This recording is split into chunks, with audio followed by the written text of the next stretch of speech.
Suami dari almarhumah Lina Jubaidah akhirnya kembali angkat suara setelah menurut dirinya banyak tudingan-tudingan yang tidak jelas dan cenderung fitnah yang sering dialamatkan kepada dirinya. Teddy pun kembali berkisah jika dahulu saat awal-awal almarhumah Lina pergi untuk selamanya meninggalkan dunia, dirinya merasakan betapa banyaknya dugaan-dugaan yang mengarahkan bahwa dirinya lah penyebab kematian almarhumah Lina dan harus bolak-balik ke Polrestabes Bandung untuk dilakukan berita acara pemeriksaan. Namun Teddy bersyukur bahwa pada akhirnya polisi menetapkan jika almarhumah Lina menghembuskan nafas terakhirnya bukan dengan cara kematian yang tidak wajar. Pun telah dicap negatif sebelum polisi mengeluarkan hasil yang menggembirakan bagi dirinya. Teddy tidak melaporkan balik kepada pihak-pihak yang menurutnya sudah mencemarkan nama baiknya. Dan kini Teddy merasakan kembali tudingan-tudingan yang tidak benar. Maka seperti inilah bantahan Teddy atas tudingan yang sama sekali tidak benar. Ya, dari awal kan yang dulu aja image-nya udah jelek ya, dibilang pembunuhan berencana. Padahal hasil yang dari pasal 338 pembunuhan berencana itu akhirnya di SP3 dari Polrestabes Bandung dibilang bahwa itu pure sakit karena jejak rekam medis nggak ada yang dibilang, yang sebelumnya dibilang ada namanya luka lebam, luka memar. Saya ada buktinya, nanti saya buktiin semua. Jadi saya juga pingin mau ngomong, cuman sebetulnya gimana ya, jadi nantinya malah banyak beberapa gini, memang kalau misalnya dibilang image jelek kan memang masyarakat juga dari awal sejak kejadiannya almarhum meninggal Kang Teddy sudah dikasih label jelek ya, karena itu kenapa? Karena memang ada pihak lain yang membuat laporan kepolisian di Polrestabes bahwa telah terjadinya tindak pembunuhan berencana. Nah, sementara kalau tindak pembunuhan berencana berarti orang terdekat dong yang dicurigai ya. Ini Kang Teddy kasihan loh, dia seminggu hampir 2 minggu dia bolak-balik ya, sampai di BAP sampai malam kan gitu. Tapi akan alhamdulillah akhirnya bahkan pada saat itu Kang Teddy tidak pakai lawyer karena memang dia yakin bahwa dia bukan pelaku pembunuhan, dan akhirnya Polrestabes juga sudah mengeluarkan bahwa ini tidak ada pembunuhan berencana, itu nggak ada, sehingga itu laporannya di SP3 gitu. Kang Teddy kan baik, dia tidak mau bikin laporan balik kan enggak juga. Nggak nuntut balik. Nggak nuntut balik juga enggak, walaupun namanya sudah dicemarkan, harga dirinya sudah diinjak-injak. Masyarakat Indonesia pada saat itu mungkin sudah menyangka bahwa Teddy adalah pembunuh istrinya, tapi kan bukan ya. Jadi kasihan lah gitu. Jangan sampai. Terus yang sekarang juga kasusnya kan dibilangnya apa? Minta-minta. Menguasai, minta-minta. Bener. Ya, kalau sekarang rakyat Indonesia lebih pintar dan lebih jeli, mungkin nggak pakai panca indera telinga aja, tapi harus pakai mata juga, ada buktinya nggak. Saya minta-minta, misalkan minta ke siapa kakaknya ya, dibilangin ngemis, minta buat susu, buat ini, nggak ada. Kalau ada silakan buktinya dulu, baru.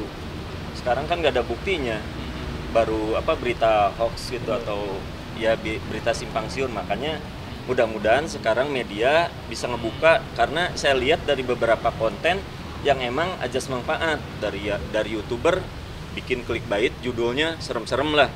Misalkan Kang Teddy misalkan begini. Padahal kenyataannya kan saya udah nggak pansos, nggak apa-apa. Merasa fokus si Dede gitu.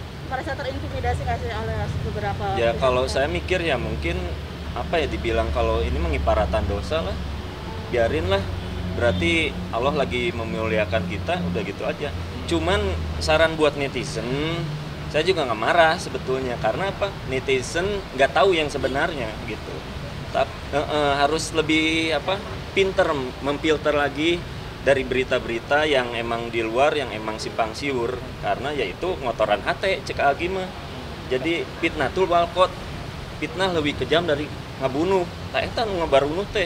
Netizen hater yang bilang ABC gitu, sampai akhirnya tetangga aja, ini bener ente, iya ente, iya mah sebenarnya mah hak waris. Nah, jadi pemberitaannya melebar, gak bisa ngurus anak lah, nggak dikasih susu lah, nggak inilah gitu. Menelantarkan anak. Menelantarkan anak, kalau menelantarkan anak nggak bakalan sekarang gendut, ayo mah baheno. Saya juga gini, saya juga ngasih statement juga ke teman-teman media dan seluruh masyarakat Indonesia bahwa dalam kasus ini saya hanya bantu Kang Teddy untuk mendapatkan haknya. Saya hanya membantu anaknya Kang Teddy untuk mendapatkan haknya, ya. Jadi 1 rupiah pun saya tidak akan pernah menerima bayaran dari Kang Teddy. 110%. Kalau ada angka 110, saya yakin 110%. Karena undang-undangnya sudah ada, tinggal baca aturannya sudah jelas di situ. Jadi pasal 171. kecuali kalau memang mengada-ngada, berniat menghilangkan, membuat masalah ini kabur, ya itu pasti mungkin bisa-bisa aja sih. Tapi kalau memang misalnya punya hati nurani dan bisa baca undang-undang, gampang memecahkan masalah ini.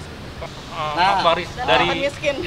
dan jangan takut miskin. Menanggapi hal itu kayaknya menganggap sebelah mata Kang Teddy nih melihatnya. Ini tanggapannya seperti apa, Kang? Kayaknya salah deh, soalnya itu saya yang jawab kayaknya. Jadi bukan takut miskin. Waktu itu saya bilang bahwa kalau ini bukan masalah yang satu kaya satu miskin, satu tidak ada kerjaan, satu banyak kerjaan, bukan itu. Ini masalahnya ada hak orang lain yang dikuasai. Ya, kalau memang misalnya dia merasa kaya, merasa serba ada, jangan tinggal dikasih hak orang lain ya. Itu ada haknya Kang Teddy sama hak anak yang bayi gitu. Kalau memang hak anak bayinya dikasih, nggak akan bikin miskin juga. Itu mungkin statement itu mungkin.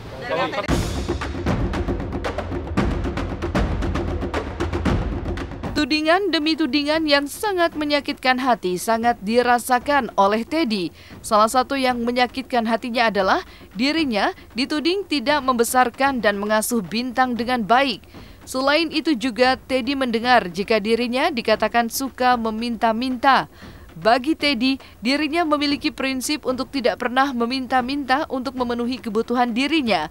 Yang diinginkan adalah hak waris dari Bintang.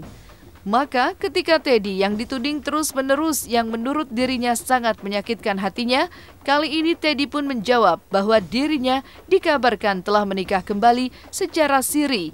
Menjawab pertanyaan tersebut dengan lugas, Teddy membantah bahwa dirinya sudah menikah kembali.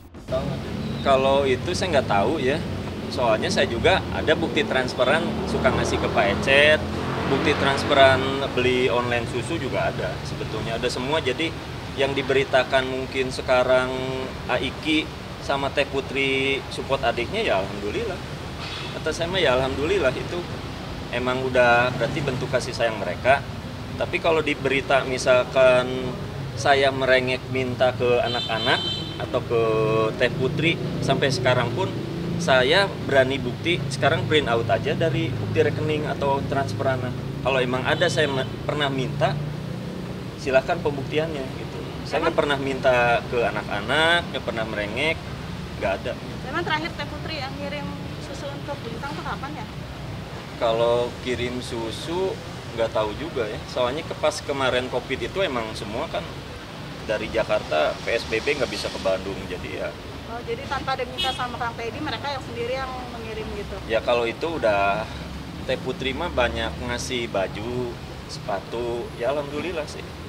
Itu tapi dalam bentuk itu ya, barang gitu. Jadi kalau saya bilang minta nggak pernah. Itu kasih sayang kakaknya aja udah ke adiknya gitu. Maka ketika Teddy yang dituding terus-menerus yang menurut dirinya sangat menyakitkan hatinya, kali ini Teddy pun menjawab bahwa dirinya dikabarkan telah menikah kembali secara siri. Menjawab pertanyaan tersebut dengan lugas, Teddy membantah bahwa dirinya sudah menikah kembali. Itu gimana? Kebenaran Kalau menikah belum, itu juga belum. Itu rencana mungkin adalah rencana tahun 2021. Nanti paling Pak Ali yang diundang duluan sama Bu Ati. Oh gitu. Tapi sudah ada rencana. Calonnya malah belum, makan cariin lah. Gitu. Katanya sudah ada Kang, dan katanya sudah resmi menikah gitu. Belum. Iya, udah resmi menikah dan nikah siri itu berarti belum. Belum. Oh, itu mah nggak penting juga pertanyaannya ya. Udah. Berarti nggak bener itu Kang. Iya. Udah ya. Belum nikah, belum ini. Ya, siapa? Berarti yang nikah 4 bulan itu enggak ya Kang tadi? Iya, enggak, bukan. Belum Kang. Doain aja biar dapat lagi ya. Yuk, assalamualaikum. Doain aja Kang.